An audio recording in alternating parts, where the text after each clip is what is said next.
Ladies and gentlemen, presenting the one and only Emir of Appetite, Caliph of Cuisine, the Sultan of Snack. I like to eat, you like to watch. Why else would you be here? Welcome to my court. Guys, today I have for you a 3-piece chicken tender meal from none other than Huey Magoo's. Huey Magoo's, we just got a location here. I've never tried it before, but I'd liken it to something like a Raising Cane's or Zaxby's. Pretty much just serving up fresh chicken tenders and French fries all day long, 24/7, 365. And so I got the 3-piece breaded tenders with the signature Magoo sauce. And something else though, something about me that you need to know is if you want me to pull up, fried potatoes is the way to go. And in my fried potato hierarchy, nothing beats a fresh cut chip. And so I pulled up the menu. I said, Huey Magoo's, I know they got chicken strips and crinkle cut fries, but I said, you had me at fresh cut chips. And so that alone is why I decided to give it a shot. That's it. Chick-fil-A, I like Chick-fil-A, but as good as it is, really, I find myself oftentimes going there for the waffle fries. So I love French fries. I love really any form of a fried potato, but sort of top of the list for me personally would be fresh cut chips. So again, I got the 3-piece breaded tenders with Magoo sauce and fresh cut chips, and I got the lemonade to drink. So what I'm gonna do is I'm gonna first cleanse the palate real quick with some lemonade.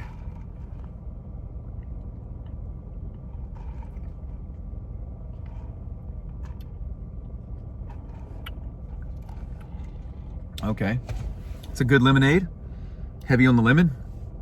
That's a given, but like not overly sweet is what I mean by that, which is that's good and refreshing for a beverage. It'll cut through all this fat and grease I'm about to consume. Okay, it's like dish soap. So I got my Magoo sauce right here. Check out my Magoo sauce, and I'm gonna go ahead and get to the chicken. Oh, with the Texas toast too. Now these strips look good, I ain't gonna lie. Okay, so check this out right here. All right, I'm gonna give another shot here. So the strips and the Texas toast are looking good, but the fresh cut chips, I'll probably specify next time that I like them kind of semi-floppy. So I'll show here. They probably could have put a little more in there just to make it look a little easier on the eyes. So I got my 3 strips here. I've already named them. I got Huey, Dewey, and Louie. Throwback DuckTales. Let's start off with a chip.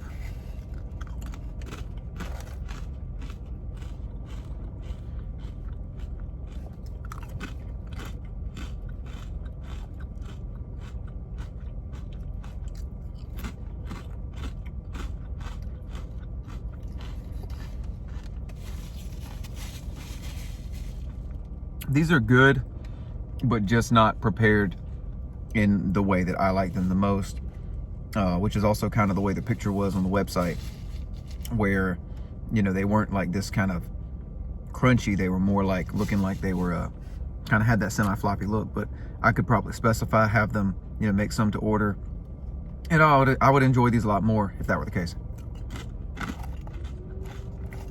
I think most people would maybe even prefer them like this, but not me.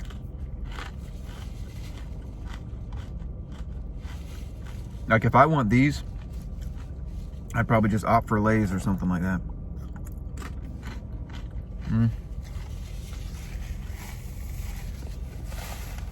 So let's try this Magoo sauce with one of the chicken tenders. So I'll show you the Magoo sauce here up closer. It's the Magoo sauce. Okay. Here's one of the strips. It's pretty hot. All right. Give it a dunk. Get that right there.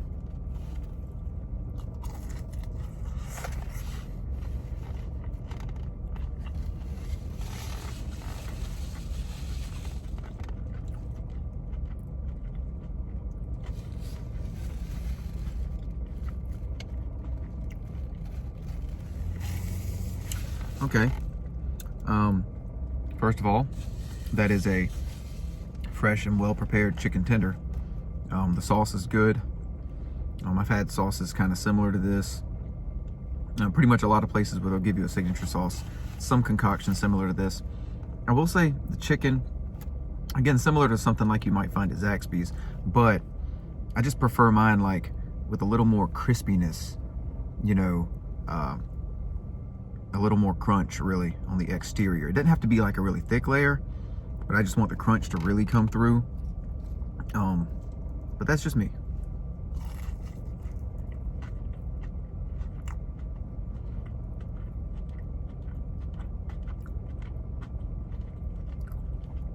And I mean, you get some of that, but like I want that around the entire strip kind of thing. Like I don't want the other side to look kind of naked, you know? Just dredge it in there a little bit more.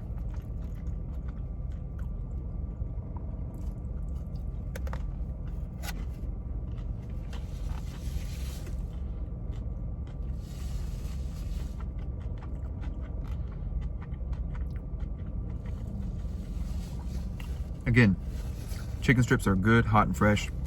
The accompanying sauce is good as well. The chips, I'd like them semi-floppy, but I'm gonna put that one on me. I guess first attempt, I like to just kind of see how they come before kind of making some modifications. Here, the Texas toast, all right. Let's go in for a bite.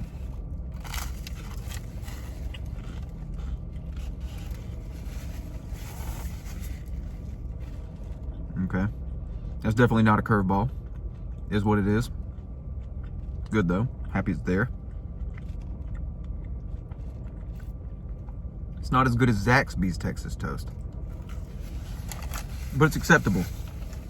Maybe I'll do a definitive chicken strip ranking at some point, or revisit the chicken sandwich wars so you guys can get my take on that.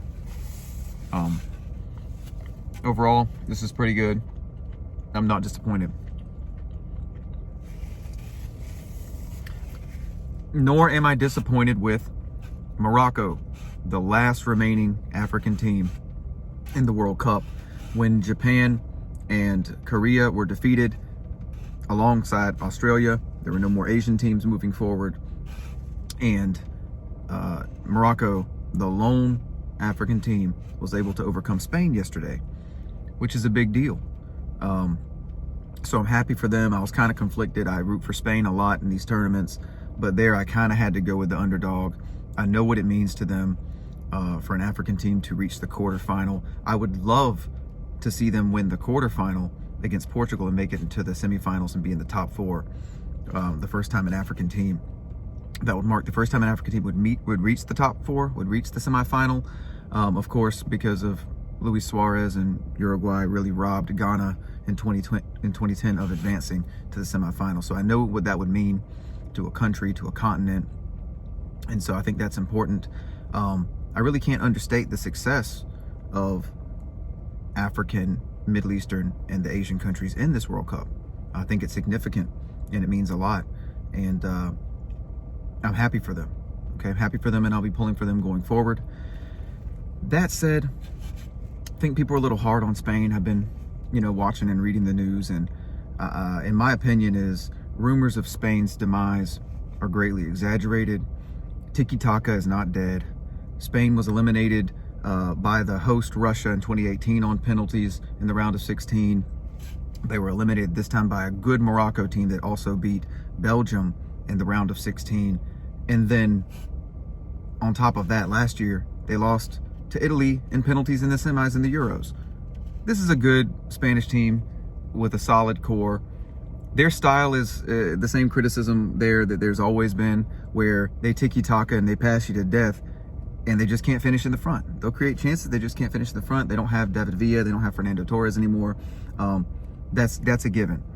But it kind of comes with the territory, but I still think they're a good, solid team. And rather than kind of, you know, say that their style is terrible and dated, I feel like I'll just give credit to Morocco.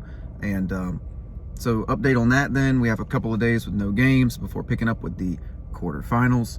And the 4 games we have are Argentina versus the Netherlands, Brazil versus Croatia, England versus France, and Portugal versus Morocco. My picks would be, to advance, would be Argentina to meet Brazil in the semifinal, and for France to meet Portugal on that side of the bracket in the semifinal.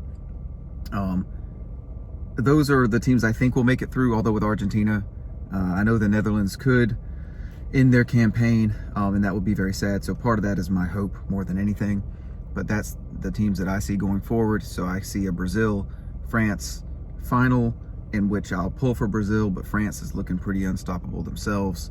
But hopefully we see a lot more Brazil dancing going forward as well. So I hope you guys enjoyed this review. As always, like, comment, share, subscribe, and spread the good word. This is Snack and Sultan signing off. Thanks, guys.